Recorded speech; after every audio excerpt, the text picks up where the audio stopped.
Hello दोस्तों, आज जो हम क्वेश्चन डिस्कस करेंगे वो है if alpha and beta are the zeros of the polynomial. Polynomial दिया हुआ है 2x² प्लस का 7x प्लस का 5। हमें क्या फाइंड करना है? तो हमें ये राइट करना है इसका value. If alpha plus beta plus का अल्फा बीटा का वैल्यू क्या होगा, ये हमें फाइंड करना है। तो अब कैसे फाइंड करते हैं तो देखते हैं। तो सबसे पहले इसको फाइंड करने से पहले थोड़ा सा कॉन्सेप्ट के बारे में जान लेते हैं कि अगर इक्वेशन इस फॉर्मेट में दिया होता है जैसे कि ax² प्लस का bx प्लस c, देन अगर अल्फा बीटा जो इसका जीरोस होगा, यानी जीरोस क्या कहते हैं कि ये एक ऐसा वैल्यू होगा, अगर उस वैल्यू को अगर हम इस इक्वेशन में डालेंगे तो वो इसको सेटिस्फाइड करेगा। तो यहाँ पर जब अगर ऐसा इक्वेशन है अल्फा बीटा का इसका जीरोस है, देन अल्फा प्लस बीटा का वैल्यू किसके इक्वल होगा? अल्फा प्लस बीटा को हम सम ऑफ द रूट भी कहते हैं, तो ये इक्वल होगा कोफिशिएंट ऑफ एक्स। यानी जब अल्फा प्लस बीटा आता है तो उसके पीछे एक माइनस साइन आता है और कोफिशिएंट ऑफ एक्स, यानी एक्स ये है हमारा, इसका कोफिशिएंट क्या होगा? बी, तो माइनस का बी, क्योंकि माइनस पहले लगाए हुए हैं। इसके बाद क्या होगा कि कोफिशिएंट ऑफ एक्स स्क्वायर, यानी कोफिशिएंट ऑफ एक्स स्क्वायर क्या है? ए है, ठीक है। फिर उसी तरीके से अल्फा बीटा का भी वैल्यू निकालेंगे तो अल्फा बीटा का वैल्यू क्या आएगा? कांस्टेंट टर्म, तो ये सी हो गया, और coefficient of x square that is a. मतलब हमारा इस तरीके से बनाना होता है।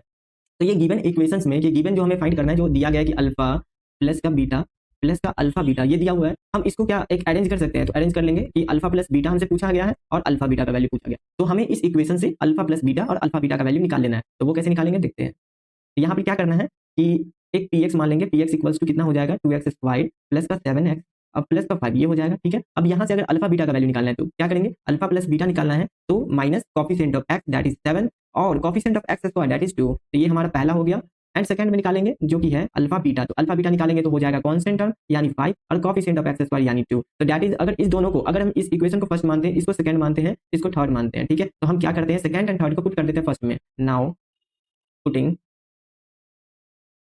Second and third we get, अगर हम इसको पुट कर देते हैं इन यहाँ पर फर्स्ट, इन फर्स्ट फर्स्ट में पुट करते हैं, ठीक है। तो यहाँ पर क्या करते हैं, तो जब हम पुट करेंगे तो ये हो जाएगा अल्फा प्लस बीटा का वैल्यू, यानी अल्फा प्लस बीटा प्लस का अल्फा बीटा का वैल्यू जो आएगा वो इतना से आ गया माइनस का 7/2, और यहाँ से अल्फा बीटा का वैल्यू आ गया 5/2। जब इसका एलसीएम करेंगे तो वो तो 2 ही आएगा, और माइनस का 7 और प्लस का 5 होगा। इसको जब सॉल्व करेंगे तो ये आ जाएगा माइनस का 2/2 that is equals to minus का 1। तो जो हमारा फाइनल वैल्यू आएगा, हेंस जो हमारा फाइनल वैल्यू आएगा वो होगा क्या?